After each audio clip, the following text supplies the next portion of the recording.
What is up, everyone? Welcome to Culture FC, the weekly soccer show where we talk all culturally relevant soccer topics. We just talk lifestyle, fashion, music, politics, all the things happening off the pitch, none of the stuff really happening on it. My name's Alan. And my name is Louis.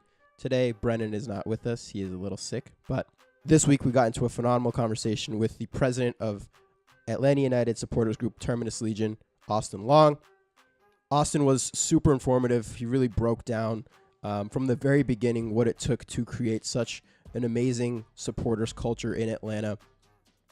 He got into the three pillars of what it meant to be not only an Atlanta United supporter, but also a supporter of Terminus Legion in community service and support. He explained to us how Terminus Legion came to be, how the different supporters groups interact in Atlanta, and how that kind of creates this melting pot of cultures and experiences that are unlike any in the MLS. Not only that, but we also got into just soccer culture in general, outside of Atlanta, within Atlanta, and how soccer can grow throughout the country. We're really excited for you guys to listen to this episode. It truly was really informative and a special conversation.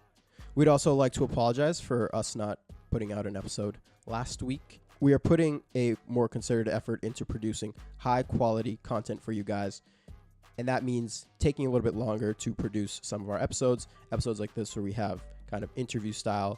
We really want to produce something that is enjoyable to listen and has a lot of useful information for the soccer fans out there. As always, if you like the episode, please leave us that 5-star review. Leave us a positive comment on any of the podcasting apps out there, iTunes, Spotify, Google Play, wherever it is that you get your podcasts. Leave us that positive review. If there's anything you want to reach out to us about, please contact us. All of our links are in the descriptions. If you listen to the podcast on YouTube, just make sure to hit that like button and drop us a subscribe. You can also find us on Instagram at culturef.c. Be sure to follow us there because we post a bunch of different questions, kind of thought-provoking ideas, and you get a lot of behind-the-scenes information that you wouldn't necessarily get as a listener to the podcast every week. So just make sure you follow us there. And that's about it of me asking you guys to do stuff for us. Please sit back, relax, and enjoy this amazing episode.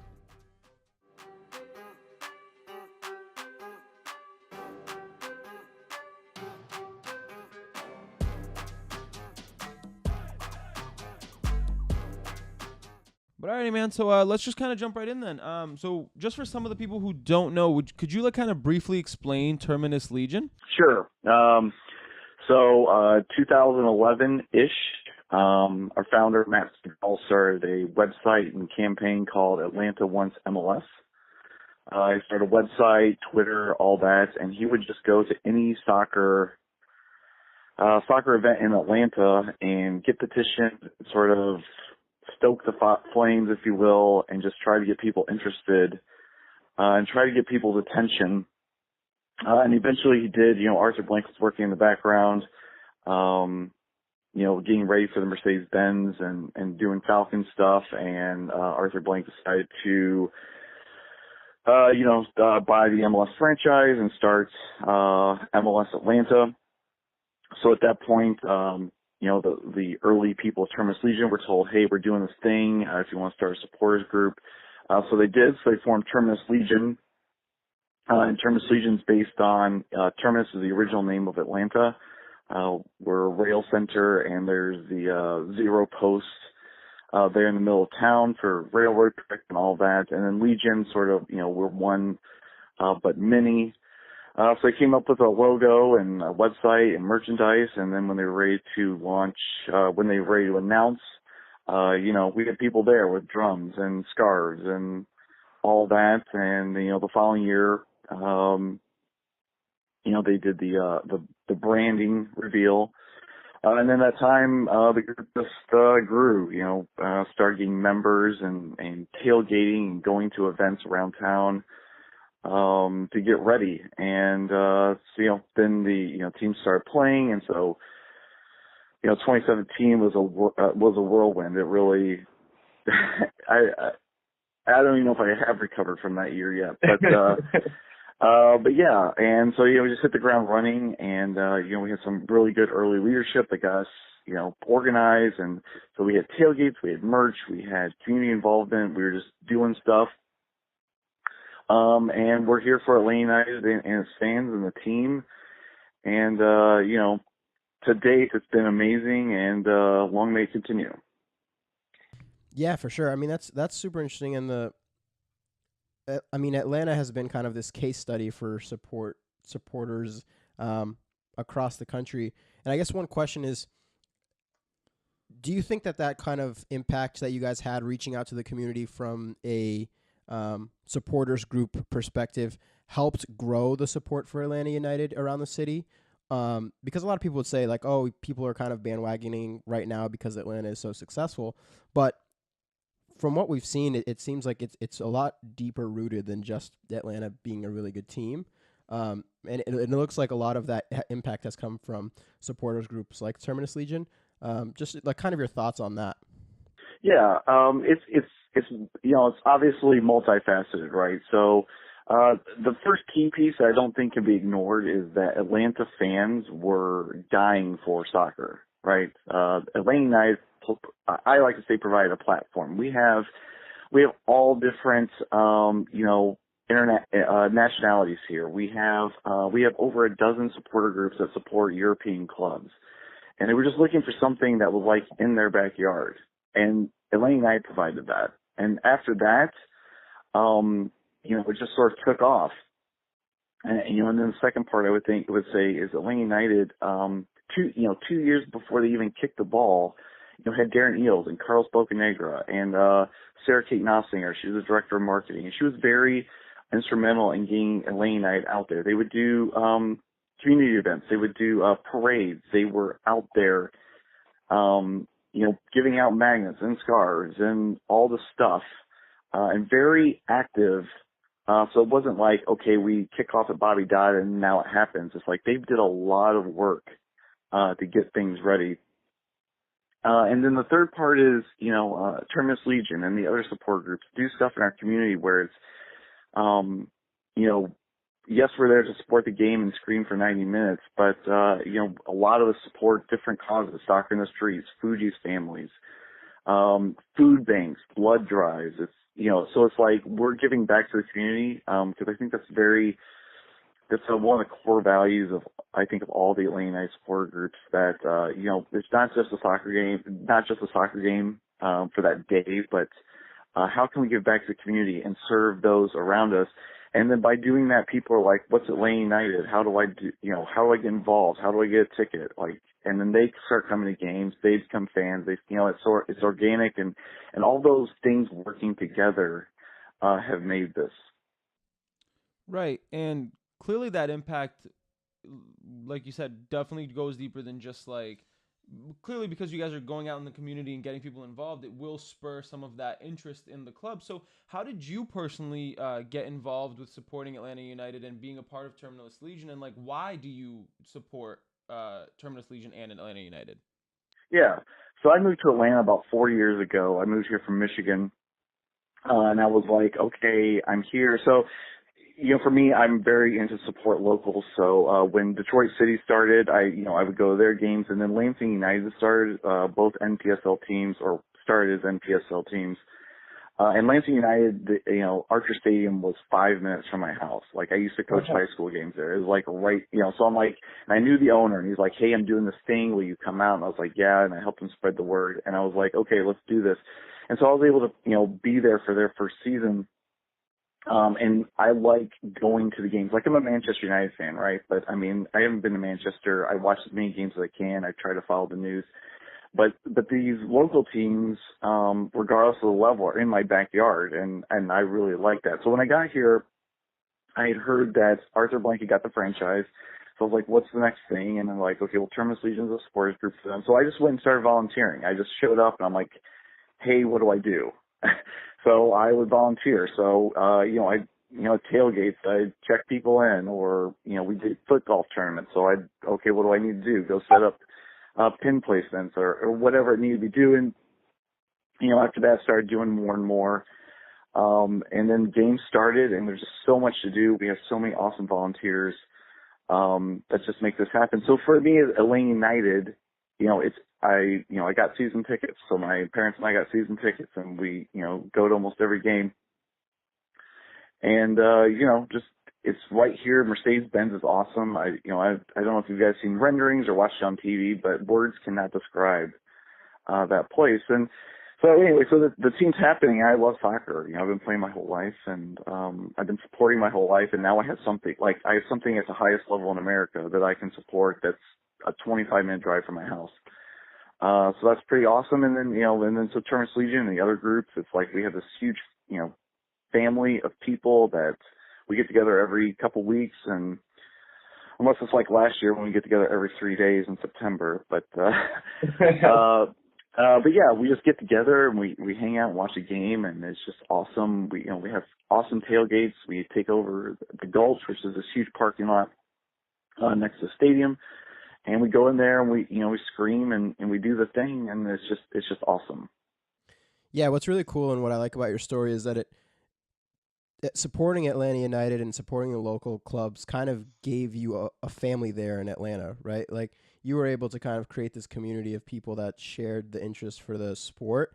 And that's something that Louis and I and Brendan, who's not here today, but we talk about as important about soccer is kind of the culture that and the kind of group of people that it cultivates. It's a lot different than any other sport here in the U.S., at least in our perspective. And it seems like for you as well, it's created this sort of relationship with the city and people that it really has value. I would agree with that 100%. I mean, I've met so many people here, and there's so much going on. Atlanta United is very into supporting the Pride movement. So we've done TIFO, and we go to the Pride Parade, and we have, then we have a Spanish group. We have La Doce, who's just like, they are ridiculous in how good their tailgate and their music is. And I just meet all these sorts of people that I wouldn't have met otherwise. And then when we go on away games, we get to meet the other supporters and talk about what's going on there with their team in their region. And I think community is a very undervalued aspect of supporter culture. There's just a lot of people are looking for community. They're looking for a group that they can belong to. And soccer really provides that. And it's a very intimate, intense, it's a very intimate, intense environment, and people grow closer, and we're able to help needs. We had a tragedy with one of our sponsors, and we were able to, through our tailgates, help that family out. And I don't think that's, I'm sure other sports and other groups can do that, but for soccer, it's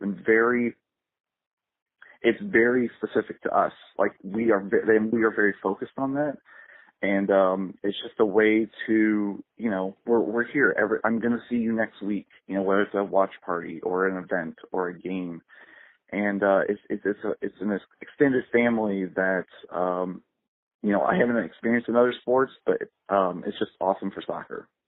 Yeah, and to touch upon something that you said about like how you guys have different kind of different sections of the fans, like you have, like you said, Las Doce, and basically what we've seen from Atlanta is that there's so many different, like you said, it's such a very international city. There's a lot of different kind of people there. How has that been like on the day-to-day, like when you go to a game, when you have these different sections of, because we've seen how important like hip-hop is, and how there's also like the Hispanic culture attached to it too, and like there's just like a big melting pot of everything. How is that on the day-to-day? It's very eye-opening for me. Like, I'm not familiar with those cultures, but like La Doce and the other Hispanic groups, they bring this, like, the food and their culture and their music. And it's just like this vibe it just keeps going. Sector Latino in Chicago, like when I went to a game, I sat next to that section, and it's just a different vibe. And the music is just continuous. I don't know how they do it. And it's something different. It's different than like the organized chants that are coming from a capo. It's just music and energy that comes out. It just continuously comes from them. And then the hip hop culture, like Footy Mob has done, that's really one of their foundations. And in the music, and some of the tifo and the two poles and some of the stuff integrating. They integrate it in a way that's cool, and it's like, okay, this is who we are. This is what Atlanta, hip hop is a big deal here, and let's bring that into soccer. And They hosted Black Arrow FC. They had a whole weekend. It's just I went to a couple of events. I was exposed to like what they're doing, and it's just different, just than just for middle class show up to the game, whatever, soccer moms and dads. And then we have a lot of international culture, both in nationality and sort of soccer culture. We have a lot of American Outlaws. We have a lot of other. We have people who support their team from back in Europe or South America, and it just sort of gets thrown in the blender. And you get what we got yesterday. Like the crowd at Real Salt Lake yesterday was awesome, and I was able to sit opposite of them and to see all of the flags and all of the chants and all of that. It's just, people see that and they're like, what is going on over there? And they want to come to games. They want to see the team, but they also want to see what the supporter section is going to do, whether it be TIFO or new chants or new flags. And all that's in the city, and Atlanta United has brought it to the surface, and all these different sort of cultures and aspects are able to interact. Yeah, no, that's amazing. And for all that's going on there in terms of different cultures and ethnicities, it really seems like Atlanta United supporters kind of have an identity, right? Even if with all of that, those cultures mixing, it really seems like you guys embrace each other and try to just all support Atlanta United, which is what it's all really about. But one question that I find interesting is, how has the ownership of Atlanta United helped supporters groups? Because it seems like Atlanta United's ownership really understands how to cultivate the appropriate support for the club. But have they had, and do they continue to have, any like good relations, bad relations with supporters groups that have helped grow over the last couple seasons? Yeah, for me, it's top down. So, I mean, Arthur Blank, when he bought the team, he immediately put people in place. He immediately started engaging the fans. I mean, Darren Eales was coming and having like beers at just random bars with the supporter groups, right? And just learning about them and going to Falcons games and other stuff. And that I say that at first because that makes a big difference. They were engaged in a way that I would have to say that some of the other ownership groups are not. And then that trickles down, right? So we have, so like people see Arthur Blank running around with his Atlanta United pin at Falcons game at the Super Bowl. He had an Atlanta United pin on at the Super Bowl. So, like people see that and like, okay, he's in this. He's in it to win it. No football lines on a soccer field. That was one of his big things, right? When he did the sort of dual purpose Mercedes Benz. And Mercedes Benz during Atlanta United games is an Atlanta United venue in every single way. There are no Falcons stuff anywhere. Now that's a problem because last night we had a game and they have a 1:00 kickoff today. So the people at Mercedes Benz have been working their tails off since probably 9:35 last night. Yeah. But anyway, I say all that to sort of express how much the ownership cares, and that makes a big difference. For me, it's a huge difference. It's a huge motivator. Like they're supporting us, let's support them. And then in terms of the relationship with the front office, we have a monthly meeting. All the supporters groups have a monthly meeting with the front office. We sit down, say what's working, what's not working. Here's what's coming up. Here's what we need to start thinking about. We've already started talking about 2019.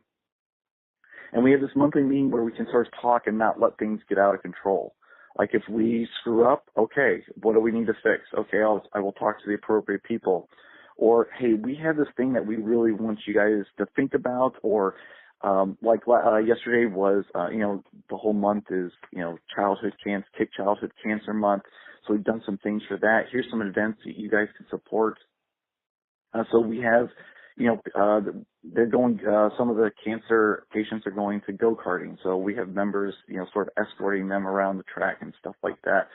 So they give us the information, like, here's ways that you can get involved outside the game. So they've been super supportive. We have a really good relationship. I think they realize how important we as a supporter section and Atlanta United fans are, and they want to help us in any way they can. And then I guess the other thing is they help us on away games. Getting ticketing and getting security if necessary and all that sort of thing so that things can go on the road. We had a huge group to DC. I think it was like 300 people. We just got back from Denver. We had 200. And they help us, okay, what do you guys need? Okay, here's where you need to be. Talk to this person. They'll walk you in, all that sort of stuff. And just make it so that, Atlanta United fans can support home and away. Yeah, that's awesome. And one thing that we always touch upon on the podcast is how important it is to make fans feel like they are a part of the club, because we understand that fans are way more than just people kind of sitting on. No, you're good. We understand that fans are kind of much more than just people sitting on the sidelines and cheering on a team. How important do you think it is for clubs to include the fans in all of their plans? Because as we see for some of the biggest teams in the MLS with some of the best support, the Atlanta Uniteds, the Seattles, the Portlands, they all get their fans involved in a way that makes them feel really integral to the club. And even to world support, the Borussia Dortmunds, the Barcelonas, they all kind of have this same aspect. Do you think that that's a way to get to increase support for some of the teams in the MLS that are kind of lacking in that? Yeah, again, it's multi-level, but like I said, Atlanta was looking for a soccer team. So like when we started selling season tickets, all these people like, I'm in, and it'd be, it's 5,000 season tickets, 10,000 season tickets, and all this stuff.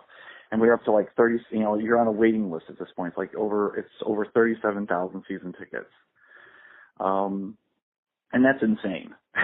Yeah. And so they took that, okay, here's what we need to do. So they do special events. They have lots of communication about what's coming up, how they can get involved.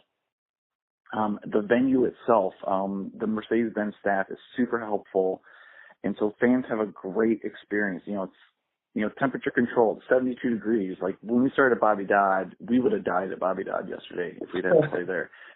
And it's just a great venue. And then, the whole match day experience, they built, so they have the Delta Club, so the players walk out right amongst the fans. A lot of venues are doing that now. And if you're in the Delta Club, you can give them a high five before and after the game. And then, of course we have the Halo board, which is ridiculous if you haven't seen it. And it's just all part of the experience. And then I guess maybe the biggest thing is they are committed to a competitive team on the field. And they're awesome to watch. It's really, it's amazing how much time and energy they spent building this team. And they want to give a good product for the fans. And so, right now we have all these South American players, and it's just awesome to see all these people coming together, both on the field and in the stands. And it's just amazing, if people are focused, right? If the front office is focused on delivering a great product and fans are hungry for that, you get what we have here over the last 2, 3, 4 years. Yeah, and I think I kind of know the answer to this, but essentially, what is the biggest driver in your minds behind Atlanta United's success? I know you said that it's multi-leveled and multifaceted, and you've touched upon the fact that the front office is not only committed to providing the best product on the field, they're also trying to outreach to communities and really build up this fan base in the most organic, grassroots way, of course, with supporters groups help like yours. But did it surprise you almost how quickly and how good this Atlanta team came about? Or was it almost like you expected that to happen based on everything that you experienced? For me, I'm a very negative Nancy. I was like, I just want us to be competitive. I don't care if we win or lose. I just want us to be competitive. And so I was just like, okay, we have a chance to make the playoffs. Only 2 teams that made the playoffs in their first season. Okay, awesome. We made the playoffs. That's my personal thing, but I don't think anyone could have expected some of the things that have been done in the last 18 months. Joseph Martinez and Miguel Almiron and Michael Parker sort of having, renaissance, and Jeff Renowitz. I mean, that guy has been, he was bouncing around and we grabbed him. He's one of our most valuable signings by far in terms of what we thought we were going to get. And he's played so many minutes for the team. I don't think anyone could expect us to hit the ground running in the way where we're challenging and very dynamic and dangerous. And we're, I don't think anyone could have expected that. I know Darren Eales said, we just want to build a team and over time, but they said, they said that, but their actions are like, we want to do as much as we can, quick as we can, and deliver these fans an amazing team, which they've done. So,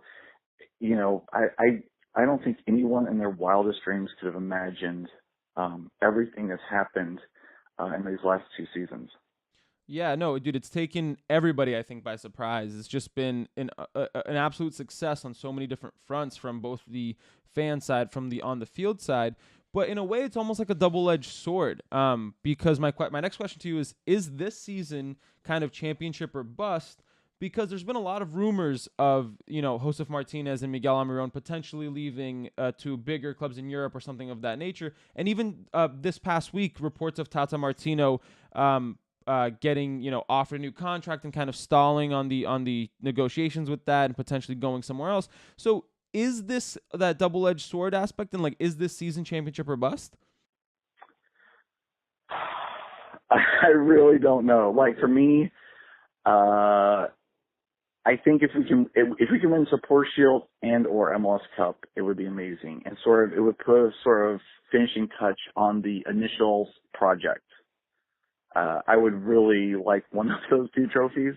I mean, if we don't win, that would be very Atlanta, first of all, from what I've learned.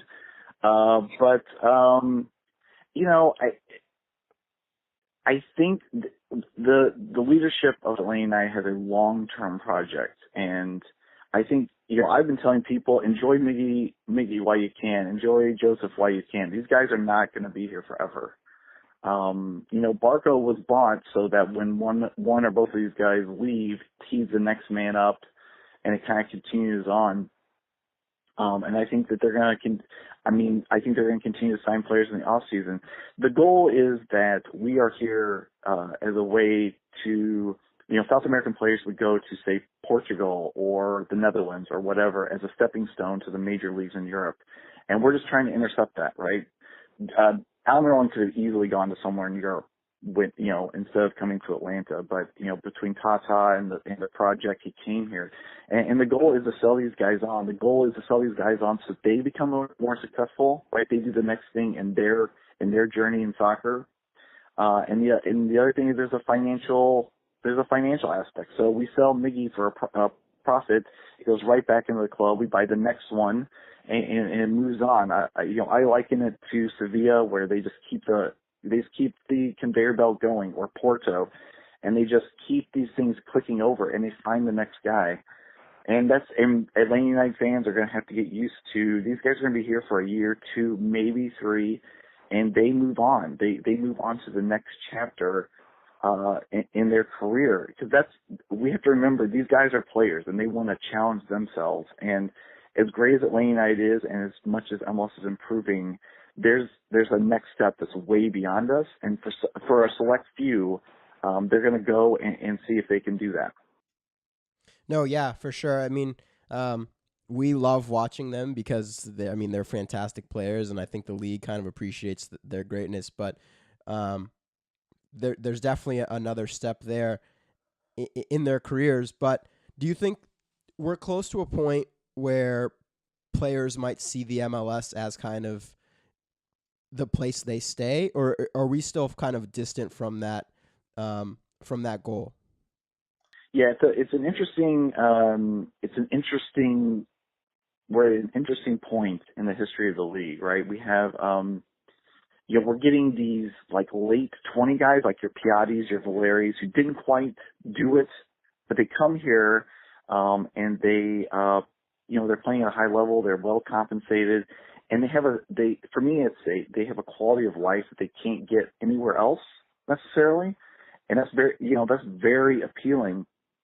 And I think what's going to happen is we get an influx of South American or Mexican or European stars, and some of them are going to stay because they're like, I could go to Europe, but I would also be under a microscope. It's very intense. MLS is, it's not as intense. And yes, Jurgen Klinsmann is not as intense. But for people who want to play soccer and have a family life or to be able to go around town. We have so many Atlanta United fans that just walk around town and no one knows who they are until someone posts a selfie and like, I saw them at the market, or I saw them at this restaurant. And they like that. Like it's not intrusive. And I think some players are going to stay, but I also think for a lot of soccer players, they want to go challenge themselves. I mean, if you could play for, Real Madrid, you would want to play for Real Madrid. And Atlanta United's probably 2 or 3 steps removed. But again, for a select group of players, they're going to push on as they should.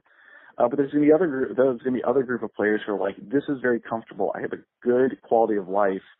And this is great. So I'm going to stick around and play for a while. Yeah, no, I definitely can see that, especially because I think the biggest thing that you just mentioned is the quality of life aspect, right? I mean, we like to think that we have a very secure country here and we have a lot of opportunities here. So for a lot of people, this is a destination in those regards anyway. But kind of circling back to something you mentioned a little bit before, which I found kind of interesting about how Arthur Blank was like, there's going to be no football lines on our soccer field. It's funny because our hometown team is the New England Revolution, and we are probably the opposite example of what Atlanta does. We have like the Revs from now until the end of the season will play on a big football field with the Patriots logo right in the center. And so essentially my question is, how has the support for Atlanta United compared to the support for the Atlanta Falcons and other Atlanta sports teams around town? I'm not sure how much you interact with fans of these other teams, but how has that been from like a city standpoint? So Atlanta Hawks, I guess sort of were changing as I got here. They had that one really good year. Yeah. And they're redoing Phillips Arena. Well, now it's whatever it's called, State Farm Arena or whatever it's called. So the Hawks are sort of changing. They've become more urban and dynamic, and it's very different than, I guess, before I got here. So that's been a noticeable change. They're one of the first teams to do those sort of images on the court for pregame, and they've embraced social media and technology and sort of the downtown culture. So that's one thing that I noticed as I was moving in here. For the Falcons, it's weird, right? So you have all those people in the Georgia Dome, you have all these people in the Benz, and it's still quiet, right? And so then people are like going to Atlanta United games, and they go to the Falcons game, and it's like 2 completely different atmospheres. And so there are Atlanta United fans who are trying to bring that to the Falcons, who try to go. We have people who go to Hawks games, and they try to sit together and sort of chant and do the same sort of thing. I think for the other sports, again, America is very unique in the way that our sports and our fans, not necessarily supporters, but fans interact in all these sports. And so, NFL is very sit down, you watch the game, you have your beer, and then when something happens, you stand up, and then it gets exciting. Whereas soccer, I mean, we've been standing for 2 years now, and, we don't sit. We have flags, we have chants, and it's just completely different. But I think what's happening is Atlanta United starting to influence the other sports, because people are like, I like going to Atlanta United games, because Atlanta United games, we have an awesome team at an awesome venue, but it's an event. Like, it's like you want to be there because all this stuff is happening. And it's you can kind of see how it's impacting the Falcons and the Hawks. The Braves are a whole different thing, because the Braves moved out to my neck of the woods, up north, of the perimeter. So they're at SunTrust, and it's a beautiful ballpark, but, it's baseball, and it is what it is. But the Falcons and the Hawks are downtown, and you can definitely see the Atlanta United influence, on those 2 sports specifically. And I will say real quick that the tailgating culture of college football or American football has impacted us. We want that sort of lots of, hours before the game, lots of, drinks and food, and that has impacted our tailgate culture. And I will say it goes the other way too, because we have tons of football fans, Falcon season ticket holders, college football fans, and that's where our tailgates are like very influenced by that. Yeah, and I think that's really interesting that there is that both, Atlanta United supporters influencing the other Atlanta sports teams and vice versa as well. But kind of moving a little bit along here, like kind of what has been the best part about being a part of Terminus Legion, and kind of what, in your opinion, has been like the most amazing aspect of not only being part of a supporters group, but also just being a part of the Atlanta United supporters? In general, it's again, for me, it goes back to community, support, service, and community, which are our three pillars. And, we have to support the games. We are very blessed. I'm not going to touch the New England Revolution thing because that's a whole other podcast. But, we get to support this amazing team in this amazing venue every week, home and away. And that we are blessed, and hopefully all of us realize that, because, this could stop at any minute, and we could go Atlanta, and we could go down the toilet, and that could happen, right? But for now, it's just amazing. And then the service, we get to support all these great causes and help people, and I think that's very valuable. In soccer, whether it's a soccer related charity or not, we're just able to give back to the community. And I think it's really important to our members and the Atlanta United fans. And then community, for me, community is the biggest thing, right? So I moved here, I didn't know anyone. I knew zero people. And Terminus Legion was able to help me to make some friends and find some people and create this family. And my favorite part of the day is the tailgate, going and talking to everyone, see what's going on, making sure everyone has a great time. And for me, that is my favorite part, because again, we got all these thousands of people, and every other week we get together and hang out and see the other support groups, right? Resurgence and Footy Mob and Faction, La Doce and All Stripes and all these other guys, and just hang out and get ready for the game, and then march in and support the team for 90 minutes, and then come back to the Gulch and keep on going. And last night not so much because we were exhausted, but just get to see all these people and serve and play against each other, with and against each other, and support the team. It's just awesome. And so, for me, Terminus Legion, they were the right thing for me at the right time. And I've been lucky enough to help out. I became president last year, and I'm just helping them,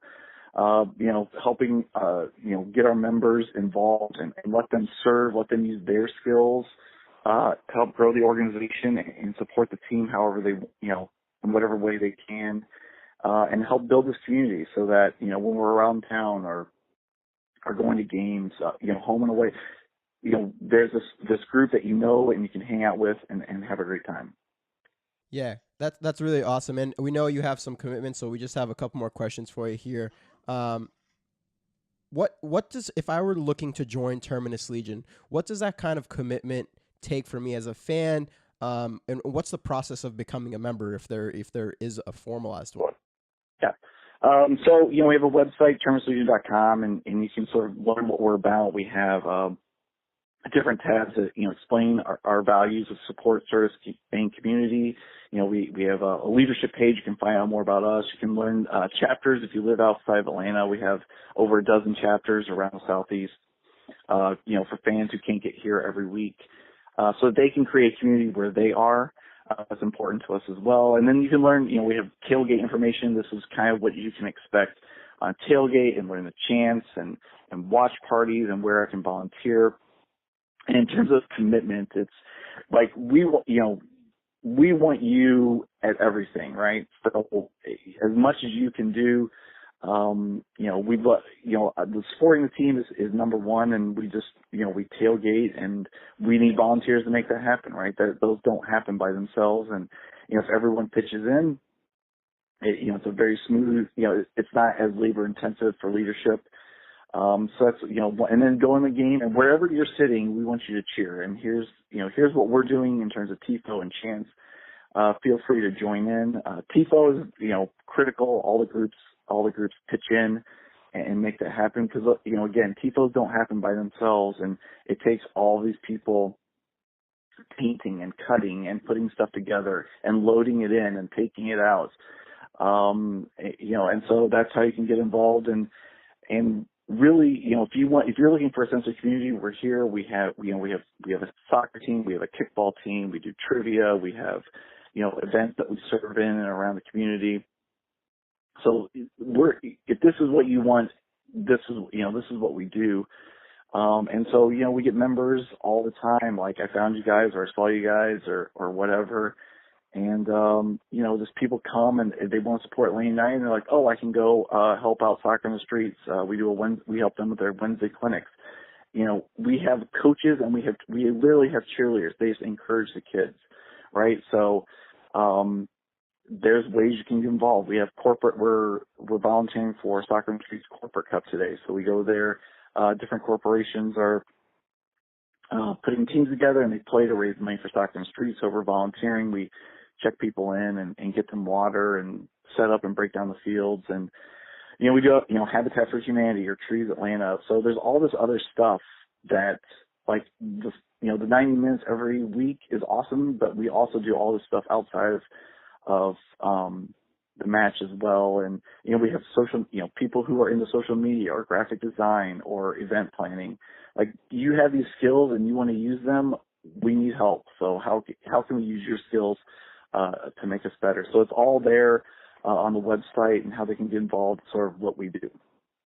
Awesome, man. And so kind of last question here. What's next for both Atlanta United and Terminus Legion, both on and off the field?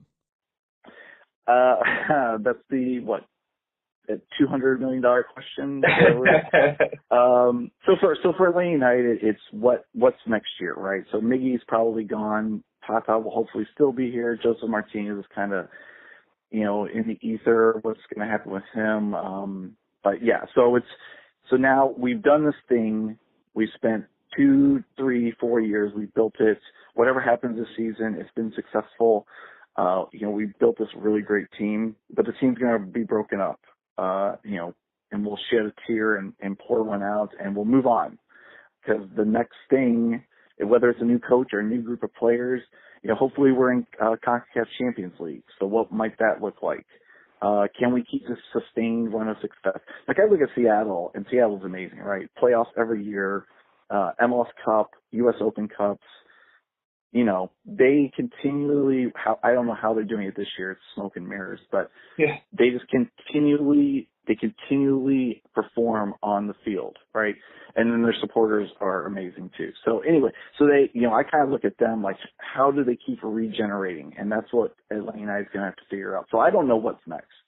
I really don't. Like, if we'll have to find the next Miggy, and then if we don't find him, we'll have to find the one after that, and we'll just have to keep regenerating the team and see what happens. So again, we'll see what happens. So for Terminus Legion, we're just going to keep moving on. We've set very ambitious fundraising goals for next year. I mean, this year we've raised almost $15,000 for different causes. We've got hundreds and hundreds of hours of community service, and we just want to keep pushing on from that, from a service perspective. And then for the match days, I mean, the TIFOs, we're only 2 years in, so our TIFO game is good, but it can be better. We can continue to do great and dynamic things. Chanting, all of our chants continue to evolve. Our tailgates, we're probably going to move tailgate space again, so we'll have to figure that out and, deliver like these awesome events for our members and guests. And we just keep evolving. Terminus Legion is a much different organization than it was, in 2014. So we're just going to have to continue to learn and evolve and just keep supporting Atlanta United. Awesome, man. Yeah, all of that sounds really good. But do you want to kind of just give everybody where they can find you, maybe like Instagram handles, Facebook, website, and stuff like that? Yeah. So terminuslegion.com, and then it has all of our social media platforms: Facebook, Twitter, Instagram, Snapchat. We have a YouTube channel, but everything's Terminus Legion. Just search for that and follow us. It has all our information about watch parties and tailgates and service opportunities. And we love telling fans what we do. We're everything's open to all Atlanta United fans, regardless of what support group, or if you're non-affiliated, you're more than welcome. That includes our service opportunities. you're not a Terminus Legion member and we're doing something, we'd love for you to join us. We're very open to away supporters. We had a couple Real Salt Lake guys there yesterday. We are big believers in sort of drink 90 drinks. So we drink, and in 90 minutes we're enemies, and then after the game we drink some more together. Like, we're all in this together. We've had great experiences with the MLS supporter groups, Orlando notwithstanding. Portland and Toronto. Oh man, the Toronto guys literally drink all of our beer. But yeah, we've had great experiences home and away. Last weekend we were in Denver. We were Centennial 38. We hung out with them. So everything's open to, we're for all fans. So regardless of your affiliation, regardless if you're supporting Atlanta United or not, if you want to come and have a beer or something to eat and hang out and watch soccer, everyone's invited, and we're all here to support the beautiful game, regardless of the level and regardless of the locale. Awesome. Well, thank you so much for your time, and we'll be linking everything too in our description just to make sure everybody can get a hold of you guys. But thank you so much for doing this. This was a phenomenal conversation, and we really, really enjoyed getting to dive deep in this with you. Well, we appreciate what you guys do, and thanks, and hopefully the Reds make the playoffs, and good luck to you guys. Thank you, man. Thank you, Austin. Thank you so much to Austin for sitting down and talking with us. It was really, really cool to get to really kind of get the on-the-ground perspective of what it's like to not only be a supporter of Atlanta United, to be experiencing this like crazy past 2 years of what's been going on, and seeing that it actually stems a little bit further than the past 2 years that Atlanta's been in the league, and just showing, and the fact that he was able to show us how thorough ownership of Atlanta United was in cultivating the culture of the team and being committed to that team. It was really great to hear from him and also get to know the kind of community service things that they do. So I just want to say thank you to him again, and we really hope you guys enjoyed listening to this kind of conversation with him and getting that first-hand perspective of what it's like to be on the grounds of one of the most exciting teams in the MLS.